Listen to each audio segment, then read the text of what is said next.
Education and teaching systems have faced major disruption in 2020, as many teachers and students have been forced into virtual classrooms and online learning for the first time. This has been a major challenge for many educators who've never had to teach in virtual environments. We spoke to John Watson, founder and CEO of the Evergreen Education Group, to find out how teachers and school leaders can succeed in an online environment. But there's two or three overarching ideas that I think tended to be overlooked. And so to me, it's always been a matter of individual teachers and school leaders thinking about these overarching issues. The first one is start with the teaching goals and the teaching techniques, and then think about how you're going to shift those into the online learning environment, as opposed to looking for or looking at some technology and figuring out how you can work that into your classroom. We all, as humans, have this tendency to look for the technological shiny object and think, oh, that's great, let's use that. But that's completely backwards. The right way to think about it is, what am I trying to do in my algebra class? What am I trying to do in my English class, in my history class? How can I then think about what systems I can use to reach those goals? So starting with those goals is the first thing. The second thing is recognizing that teachers need time to be able to implement these new ideas, to research, to think about and implement these new ideas.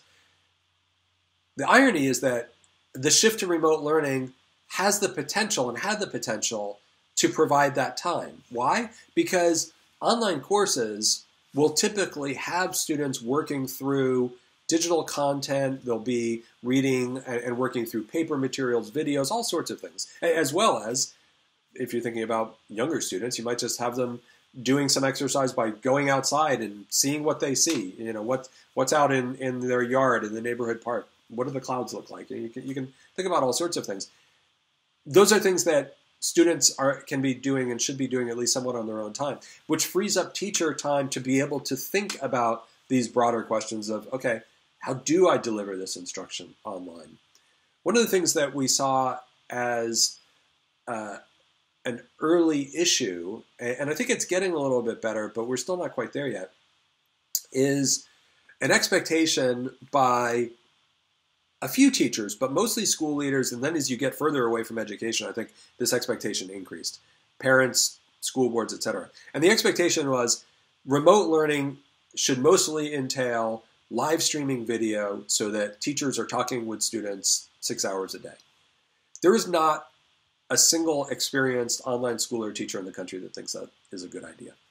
And so that created all sorts of problems, starting with having 10-year-olds sitting on a computer looking at video for 6 hours a day, which is not a good idea.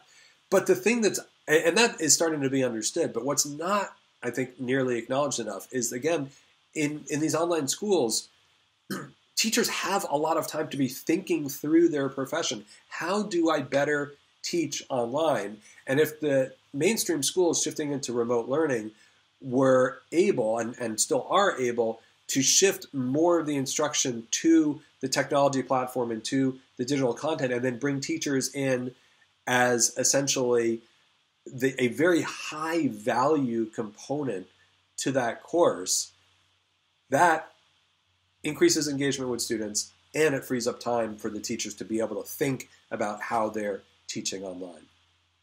It's an interesting time to look at the possibilities for teachers and how roles within education can be positively reinvented, with a potential shift to on-demand classes, giving more freedom to teachers with student development. We wanted to find out how the role of the teacher might shift in the coming months or years. One of the surprising things that we hear from teachers who have made the journey from having been a mainstream physical classroom teacher to being an online teacher is they very consistently talk about being surprised at how well they know and understand their online students. And in particular, they recognize that there are some students who were shy in a traditional classroom, quiet in a traditional classroom. You put them online where they've got different options, different opportunities in how they can share their ideas. and different students really blossom. It's not to say it's for everybody, but what does happen is you get a teacher who now may be able to combine some on-site and some online.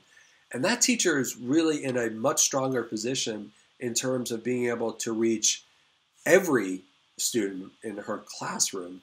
And with the experience of so many teachers who have now been engaged in remote learning at some level, there's undoubtedly some that have just been incredibly frustrated by the whole process. But we're hearing from a lot as well who are saying, I never realized that this could be so successful in these different ways that I hadn't anticipated. A big thanks to John Watson for the time, joining us to share his insights into the ways in which teachers and education leaders can tackle teaching goals and techniques, implementing new ideas, and giving teachers the tools to shift to online education.